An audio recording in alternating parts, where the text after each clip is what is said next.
احترامات زما یوټیوب چینل ته یو ځل بیا ښه راغلاست. دا زموږ او ستاسو د مایکروسافټ ورډ څلورم درس دی او په دې درس کې به موږ او تاسو په مایکروسافټ ورډ کې په فونټ باندې کار کوو. لومړنی موضوع موږ سره دلته د فونټ فیملی دی. ګورئ اکثره وخت کله چې موږ او تاسو په مایکروسافټ ورډ کې یو ټیکسټ لیکو او موږ غواړو چې د دې ټیکسټ فیملی فونټ فیملی چینج کړو نو موږ کولی شو دغه ساحې څخه استفاده وکړو، دغه آپشن څخه استفاده وکړو. دلته موږ سره مختلفه فونټس دي چې هر یو ستاسو خوښه وي، صرف یو کلیک پې واخلئ هماغه فونټ به ستاسو ټیکسټ ته اپلای کیږي، یا هم تاسو سمپلی کولی شئ دغلته د هماغه فونټ نوم ولیکئ کوم چې تاسو غواړئ ستاسو ټیکسټ ته اپلای شي. فرض مثال زه غواړم زما ټیکسټ ته د ایریل فونټ فیملی اپلای شي، نو سرچ دلته سمپلی ورته لیکم چې ایریل او دلته به زموږ ټیکسټ ته اپلای شي، یا هم زه یو بل فونټ فیملی نوم لیکم انټر پریس کوو نو هماغه فونټ فیملی به زموږ او ستاسو ټیکسټ ته اپلای کیږي، یا هم زه یو بل نوم ورته لیکم نو هماغه فونټ فیملی به زموږ ټیکسټ ته اپلای کیږي. ګورئ په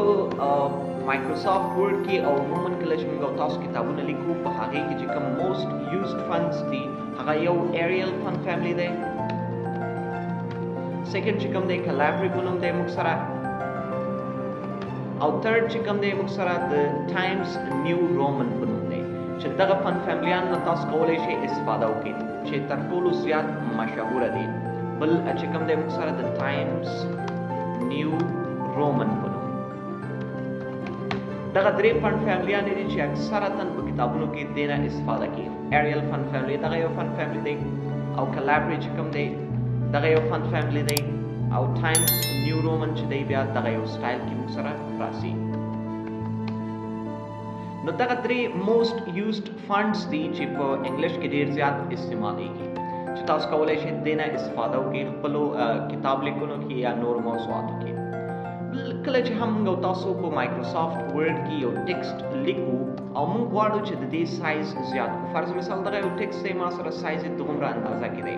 زه غواړم د دې سایز زیات کړم، نو تاسو به سمپلی راځئ دا به انتخابوئ دې ځینه او دغلته چې کوم آپشن دی موږ سره د دې په واسطه تاسو کولی شئ د خپل ټیکسټ چې کوم فونټ سایز دی دلته یې زیات کړئ. دلته تر 22 پورې موږ سره آپشن شته دی چې تر 22 پورې تاسو کولی شئ خپل د ټیکسټ سایز زیات کړئ، او که چیرې په لیکونو یې دلته لیکئ ورته هغه هم کولی شئ. فرض مثال زه ورته یم 400 هغه کې دې راشي ما سره،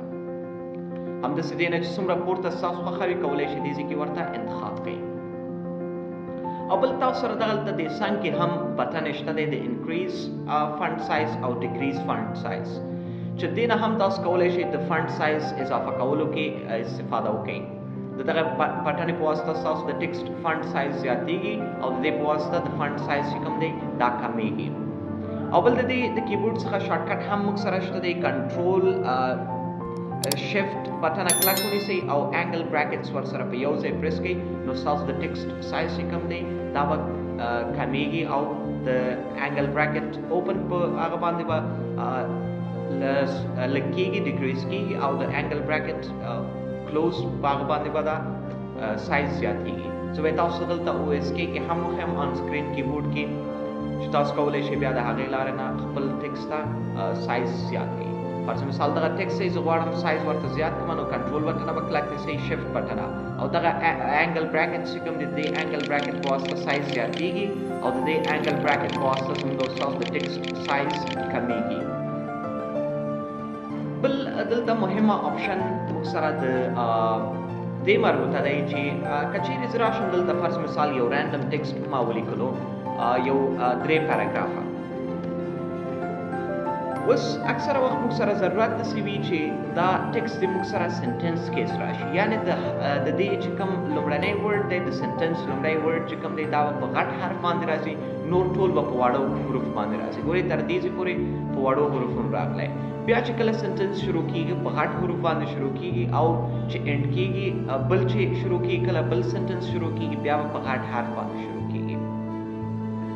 او که چیرې موږ غواړو چې دا سیستم چینج کړو سنټنس کیس دغه سیستم دی موږ سره چې د هر ورډ د هر سنټنس شروع به په غټ حرف باندې کېږي، خو که چیرې دې ځای کې موږ ورته لوور کیس انتخاب کړو نو دې نه مطلب دا دی چې ټول به موږ سره په لوور کیس باندې راځي، د اول نه سټارټ تر اینډه پورې ټول به په وړو حروفونو موږ سره راځي. او که چیرې دې ځای کې ورته اپر کیس انتخابو نو دې نه مطلب دا دی چې ټول ورډز به موږ سره په غټ تورو باندې راځي. ګورئ ټول تورې چې کوم دي موږ سره په غټ حروفونو باندې راغلل. یا هم تاسو کولی شئ دلته ورته وایي capitalize each word. دې نه مطلب دا چې هر ورډ چې کله شروع کیږي هغه په غټ حرف باندې شروع کیږي. ګورئ د هر ورډ شروع په غټ حرف باندې شوی موږ سره. او همداسې دلته موږ سره بل آپشن دی د ټاګل کیس. ټاګل کیس نه مطلب دا دی چې د هر حرف لومړنی هغه به د هر ورډ لومړنی حرف به وړوکی وي او نور حرفونه به یې غټ وي دغسې شکل کې، چې دې نه هم اکثره وخت استفاده کیږي. او که چیرې بیرته یې تاسو سنټنس کیس ته اړول غواړئ دغلته سمپلي سنټنس کیس باندې کلیک واخلئ، ستاسو هغه به بیرته سنټنس کیس ته واوړي. بل دغلته یو مهم آپشن دی موږ سره د کلیر آل فارمیټینګ په نوم. ګورئ فرض مثال دغه یو ټکسټ دی ما لیکلی او دې ته ما مختلفه فارمیټونه دې ځینې اپلای کړل، لږ مې بولډ هم که ایټالیک سټایل مې هم ورته اپلای کړه، انډرلاین یا یې هم رنګ ورکوم دې ځینې. او زه اوس غواړم چې څومره فارمیټ دې ته ورکړل شوی ټول د دې نه ختم شي، نو سمپلی کلیر آل فارمیټینګ باندې کلیک واخلئ. څه فارمیټ چې دې ټکسټ ته ورکړل شوی وي ټول به دې نه ختم شي. نو دا اوس موږ او ستاسو د مایکروسافټ ورډ څلورم درس، انشاءالله پنځم درس به هم ډېر ژر زما په یوټیوب چینل باندې اپلوډ شي.